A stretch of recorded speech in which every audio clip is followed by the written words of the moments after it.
So today, I want to talk to you all about something that bothers most people from time to time. Worry. Yep, freaking out, feeling stressed, or whatever you want to call it. Therapists technically call constant worry anxiety, but it's the same thing everyone refers to as worrying. This anxiety comes in different forms, some of which you may recognize in yourself. The first one is what therapists call ego anxiety. This is all about worrying over your own performance and failures. You beat yourself up for not living up to your own standards. Maybe you're not doing well in school, bombing dates, or just overwhelmed at work. Essentially, ego anxiety means putting yourself down because you didn't succeed at important stuff. Another big one is discomfort anxiety. Now this is when you demand that everything goes your way and other people treat you nicely. You have zero tolerance for any kind of inconveniences, pains, or annoyances. They shouldn't exist. Discomfort anxiety can often come across as whining, hostility at others, or just pitying yourself when life feels unfair. You ever notice yourself snapping when stressed because you expect life to be easy? Yeah, that's discomfort anxiety. Now those two forms, they're bad enough. But get this, most anxious people actually worry about their own worrying. Therapists call this anxiety about anxiety. See, first you make yourself anxious over some situation, like not getting some promotion. Then you stress even more about feeling so darn anxious. It's like a vicious cycle. This secondary anxiety can take over and cause more problems than the original trigger. For one thing, anxiety just plain feels lousy. When you're always worked up, your body and mind stay in a constant state of stress, and that leaves you perpetually agitated and uncomfortable. That background sense of dread and impending doom lingers with you everywhere, robbing you of peace and calm. Worry also tanks your performance across the board. See, anxiety hijacks your attention. Instead of focusing squarely on the task or conversation before you, part of your brain keeps freaking out about failing or embarrassment or uncertainties. So, you end up scattered and less effective. Students anxious over an exam study less efficiently. Job candidates stressing over interviews often bomb them. Athletes choke under pressure. The ironic thing is many of us worry in hopes it'll help us succeed, but it usually sabotages us. Other people can often see that you're anxious, and unfortunately, visible worry tends to put folks off. Anxiety reads as weakness and incompetence, whether that perception is fair or not. So, in situations like job interviews, first dates, work presentations, any high-stakes social scenarios, candidates who show they're anxious rarely make the best impression. Now, that might make it sound like any amount of concern or worry totally wrecks and sabotages your life. But that's not entirely true. Some degree of appropriate concern is normal, and it can even be helpful. An element of caring keeps you motivated and drives you towards goals. If you had zero worries whatsoever, you probably wouldn't take good care of your health or responsibilities. Let's take work as an example. Being concerned about job performance can lead to putting in more effort. It can prompt you to take the initiative to develop new skills. You might go out and actively network more, and the result is enjoyment from accomplishments as well as financial security. The same goes for relationships. Concern about the health of your marriage may lead to date nights and better communication. Worry becomes unhealthy when you blow things out of proportion. That's when the minor concerns morph into overwhelming dread and panic. But where all this constant anxiety or panic comes from in the first place? What are the underlying psychological triggers that set off people's anxiety? A major source of anxiety is what I call the need for achievement and approval. And I'm talking about intense, unrealistic achievement here. Not just general success, but massive success. Perfectionistic overachievement, getting 100% A's, being promoted every 6 months, making 7 figures by age 30. You set these impossibly high bars, which take monastic levels of work to have a shot at reaching. And because the expectations on yourself are so extreme, you constantly fear not measuring up. If you're not outright killing it and winning external validation every single week, you feel like an inadequate failure. Most humans have some degree of drive to actualize their potential, but anxious individuals escalate that into a self-punishing need for outstanding achievement and public recognition at all times. Otherwise, they feel worthless and ashamed. Similarly, approval. All people want to be liked and loved, but the anxious among us crave admiration, praise, and applause to an intense degree. It's how we determine our sense of self. You don't just desire healthy, mutually caring relationships. You have a profound need for others to positively appraise you and shower you with positive reinforcement, without which you feel empty and discarded. Another huge piece of the anxiety puzzle is what I'll broadly call the need for comfort, justice, and stability. Humans don't really do well with uncertainty and disruptions. They trigger alarms in our brains, even when the threats aren't physical perils. You want assurances that life will unfold fairly and smoothly. No surprises or major inconveniences. So, you demand that people treat you kindly and cater to your needs. You require fairness and reciprocity from employers, friends, romantic partners, which is reasonable enough by itself. But the anxious take it to an extreme degree, one where even minor mistreatment or criticism feels like a catastrophe. You expect environments like workplaces and classrooms to be structured just so to avoid provoking any discomfort. Things constantly going your way then becomes a necessity rather than a wish. There's also little tolerance for the ordinary frustrations and hassles inherent to life. Stuck in traffic when you're already late, flight delayed for 3 hours, student loan payment going up. These mundane pains tend to launch folks prone to anxiety into states of exaggerated frustration, even rage. There's a background feeling that you deserve freedom from all irritations, however minor. When that expectation gets violated, you lash out and vilify the outside force causing your suffering. Essentially, chronic worriers yearn for absolute comfort, justice, and control over their environments, things which are impossible to guarantee on a daily basis. The result? Constant anxiety when you inevitably face annoyances, injustices, and uncertainties. Another huge piece is problematic thought patterns, how you perceive difficulties and your own abilities. Your explanatory style and beliefs actively cultivate anxiety or resilience. For example, catastrophizing minor setbacks. Failing an exam feels like your entire academic trajectory crumbling. Getting turned down for a date means you're forever alone. Awkward moments at work means you're about to get fired. The anxious brain zooms to the absolute worst-case scenario, interpretation of mundane negative events. Anxiety often comes along for the ride. When someone piles too many pressures and transitions onto you too quickly. Major life changes inherently require adjustment. A new job means learning unfamiliar systems and policies on top of performing. Moving to cities involves finding new communities and favorite spots. Different life stages like having kids or retiring bring dramatic routine shifts. Human brains have limited capacity to smoothly integrate lots of new information and demands simultaneously. Exceed that, and you get worried, disconnected, irritable. Trauma and crises also understandably provoke anxiety. Death of a loved one, serious health diagnoses, sexual assault, national disasters.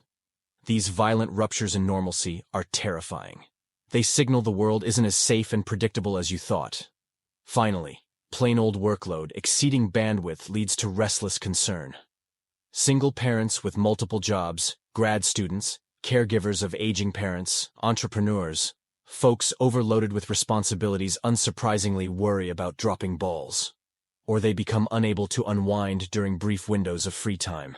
Ultimately, it's the sheer overwhelm of trying to juggle so many obligations at once. Now you know what triggers it. Let's talk solutions. The most obvious place to start is tackling those external activating events causing you stress. We can't control everything. Trauma happens. Expectations get unreasonable. People mistreat us. But some life adversities perpetuating anxiety are within our power to improve.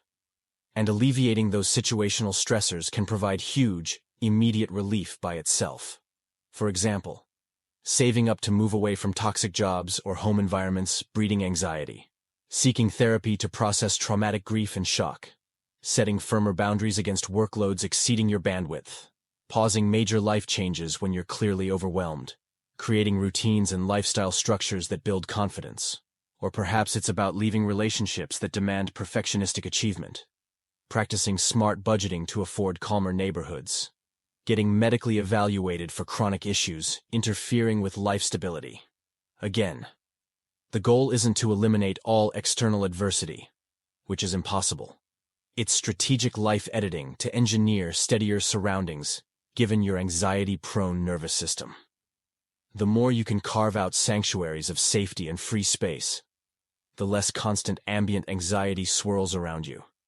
Doesn't mean you'll never worry again, but reducing the pileup of real ongoing stressors outside yourself prevents a ton of it. Of course, often worry happens due to our own unhelpful ways of thinking about challenges more so than the raw difficulty of the problems themselves. The anxiety is fueled by our own brains rather than just the world. What then? Well, one route is to literally become better at solving those problems, spurring anxious thoughts. Effective problem-solving lowers stress because you gain confidence. You can improve difficult situations, both present and future. The less helpless you feel, the less your mind panics and assumes the worst-case scenarios by default. Thoroughly analyze from multiple angles what's causing the issue, what viable solutions might exist. Ask others for outside perspectives you may overlook from tunnel vision anxiety. Test out and iterate on potential solutions rather than getting locked into just one approach. Assume workable solutions are possible rather than resigning yourself to hopeless despair. Essentially, attack challenges proactively and systematically, rather than recoiling from them. Cultivate the self-directive attitude that you have agency to impact outcomes for the better. Build a mental database, showing yourself you have concrete approaches to applying your will to the world, bit by bit. That very act of exerting mastery against obstacles itself alleviates anxiety over time. The same adversities may crop up again down the road, but your track record of tackling them through level-headed problem-solving prevents you from inflating those incidents into terrifying crises, activating debilitating worry. Now, let's go into more cognitive techniques. There's a concept in psychology called stress inoculation training that essentially works like a vaccine. By exposing yourself to benign levels of stress deliberately, you strengthen your resilience when real chaotic events inevitably arrive. First, you educate yourself on the science behind anxieties that tend to trip you up. Understanding in an objective, non-judgmental way why humans worry, common cognitive distortions, etc. Right awareness here is key. You can't retrain thought patterns you don't even recognize in the first place. Next, you practice tangible skills to self-soothe and talk yourself down when you do start catastrophizing. Deep breathing, calming mindfulness walks, journaling out irrational thoughts.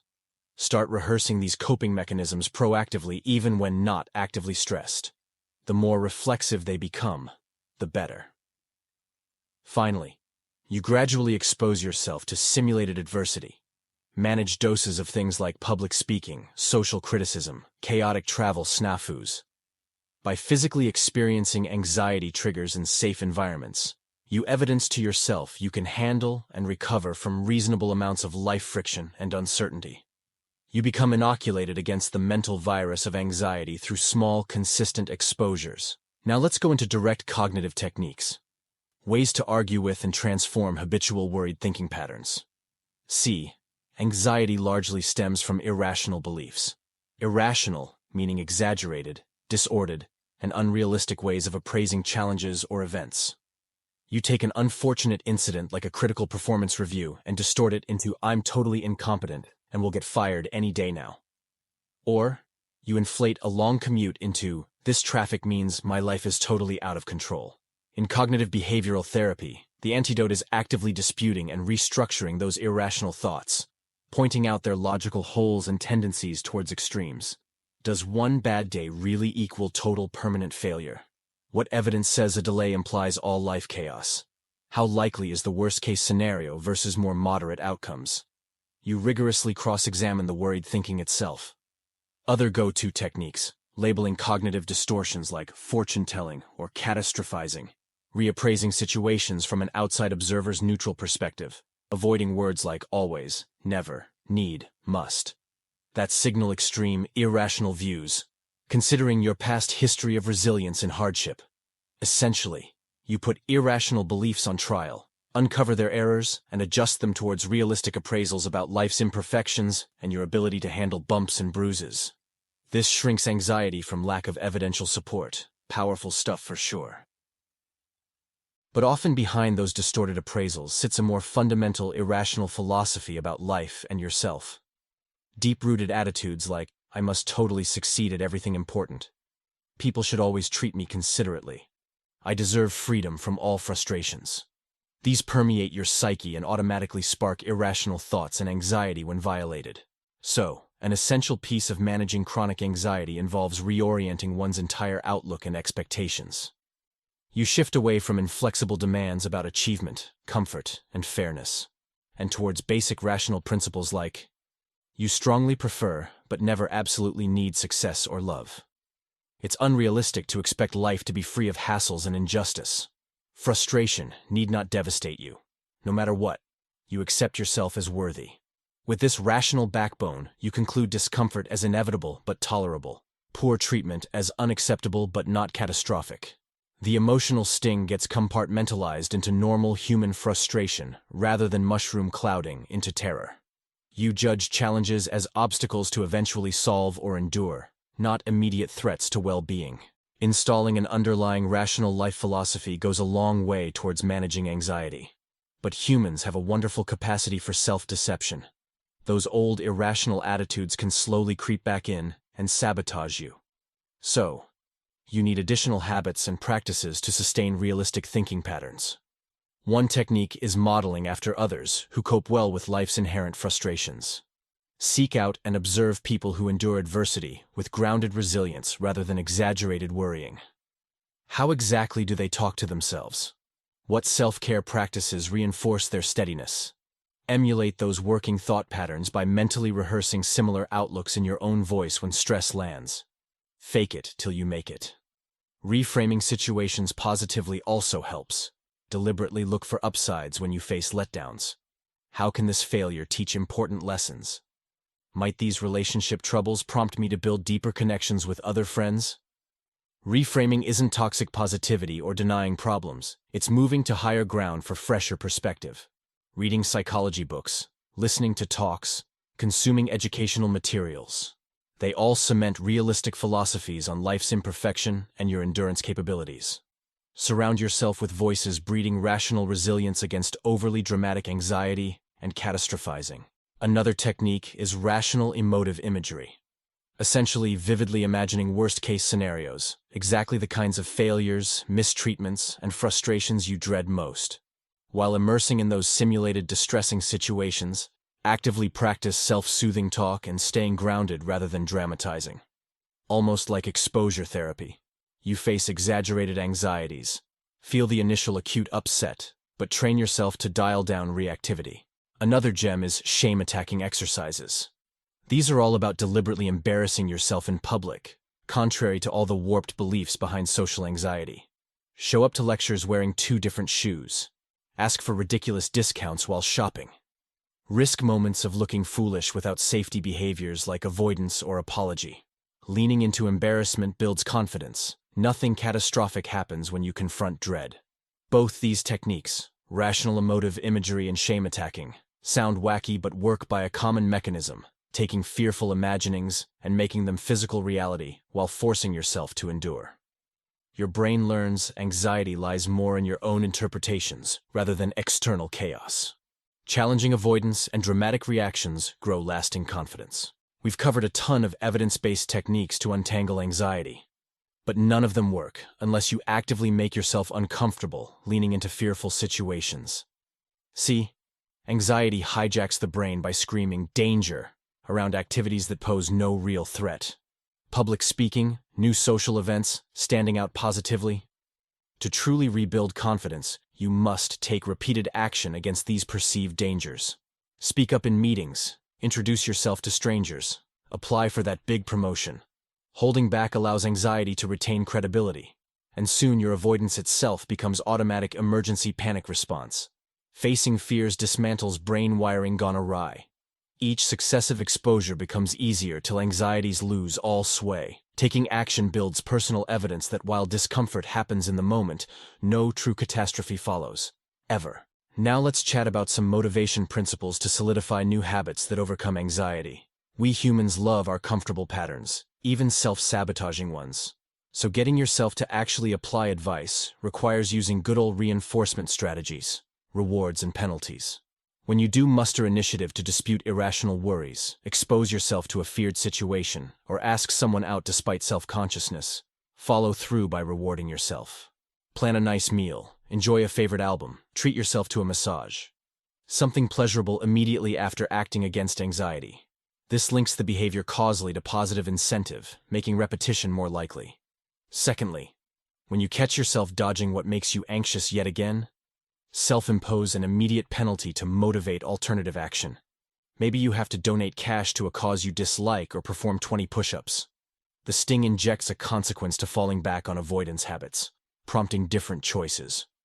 Use rewards and penalties actively in the early phases of anxiety transformation to cement unfamiliar habits. Then gradually wean yourself off them as facing fears directly becomes its own intrinsic reward through a sense of confidence and self-mastery. We've now covered a full toolkit. Dozens of lifestyle changes, thought retrainings, exposure exercises, and more for constructing lasting worry resilience. Anxiety is too insidious a foe for silver bullet solutions.